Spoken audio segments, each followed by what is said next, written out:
Welcome to the fourth installment of No Harm, No Foul, where we've been exploring to what extent American law embraces this principle when it comes to using other people's property. Today I'd like to explore what's the lesson of the way in which American law treats all these cases. As you may recall, we began our exploration by thinking about two hypothetical cases. That time when you're sitting in the library and you use somebody else's wireless network in order to get on the internet without their permission, and you benefit. You get something from them without their permission beforehand. And also we talked a little bit about a case where you're sitting at a baseball stadium and you decide to move up to a better seat without paying for that better seat. In both cases, there really isn't any harm. No harm to the person whose wireless network you used. No harm to the baseball stadium who couldn't sell the baseball seat anyway. And we talked a little bit about, we wondered, should you have to pay for these benefits? We mentioned that it's not a contract. You didn't agree to pay anything. And it's not a tort. You didn't punch somebody in the face, so to speak, and damage them. But what it might be is this in-between category of unjust enrichment where you have to make restitution. Somehow you're unjustly enriched, and therefore you have to restore the other person's property. We explored what this might mean through two cases.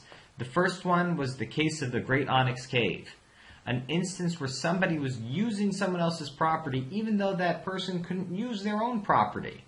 They couldn't get into their own portion of the cave, and so somebody else was using that property and making money off of it. And then we explored another case, an egg washing machine. It wasn't being used, just sitting there in storage, and an egg packing company comes along, takes it out of storage, and uses it without the owner's permission. In each of these cases, what we noted was these are cases of unjust enrichment. People are using other people's property, whether it's their cave or whether it's their egg washing machine. And in both instances, courts said, you can't just say, oh, there's been no damage, therefore you don't have to pay anything. No. What happens in each of these cases is you have to pay out the profits that you earned by using somebody else's property without their permission. So you have to pay out some of the profits you earned, the admissions you got from having people come and look at the cave. And you have to pay the $10 a week that it would have cost you to hire somebody to wash the eggs. You have to pay that out to the owner of the egg washer. And the question is why?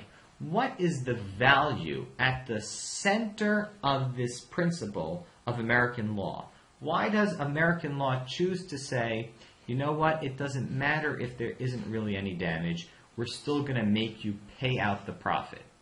What I'd like to suggest to you is that at the center of all of our discussion is the principle of control.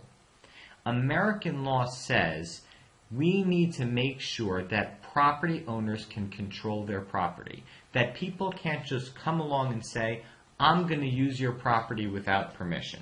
So, in the case of the cave, we don't want Edwards to be able to say, I'm going to take Lee's portion of the cave, he's not losing anything when I use it, therefore I can do whatever I want. Or the company that wants to use the egg washing machine, they can't just say, you know what, the egg washing machine isn't being used anyway, we're going to use it and we're not going to ask permission.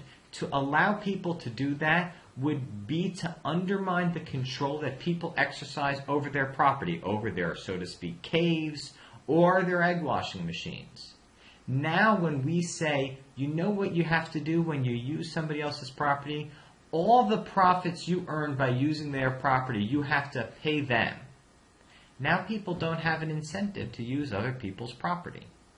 And because there's no incentive to do it, it ensures that property owners are going to maintain control over their property. Nobody's going to come and use it without their permission. If you want to use my property, you're going to ask me. You're going to try and strike some sort of deal with me. Take the egg washing machine. You're going to say to me, how about I pay you $2 a week or $5 a week? Because if you don't make that deal with me up front, all the profits you're going to earn are going to come all back to the owner of the egg washing machine. If you make a deal, well, maybe you can pay $2 or $5 a week and then save yourself $10 a week. But if you don't make that deal beforehand, if you don't get permission, it's not going to be worth it to you. And therefore, American law has incentivized you to ask permission beforehand and not just use other people's property without asking them first.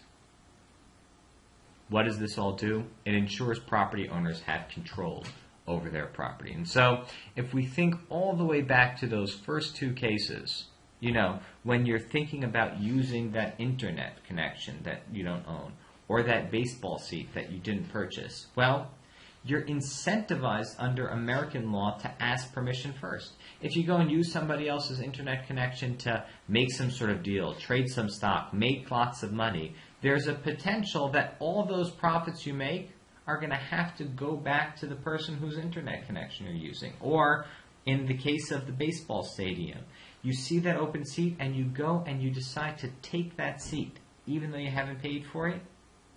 You're going to have to pay out the benefit you received back to the stadium. What does that do? It means you're not going to use that internet connection without permission. You're not going to take that baseball seat without permission. Because everything you gain, you're going to have to pay to the person anyway.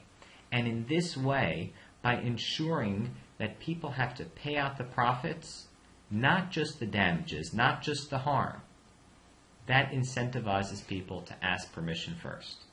In the end, American law doesn't focus on whether or not you're damaging another person, whether or not there's harm experienced by the property owner. Instead, what they ask is, are you undermining their control, and how can we incentivize you not to undermine the control of other people's property?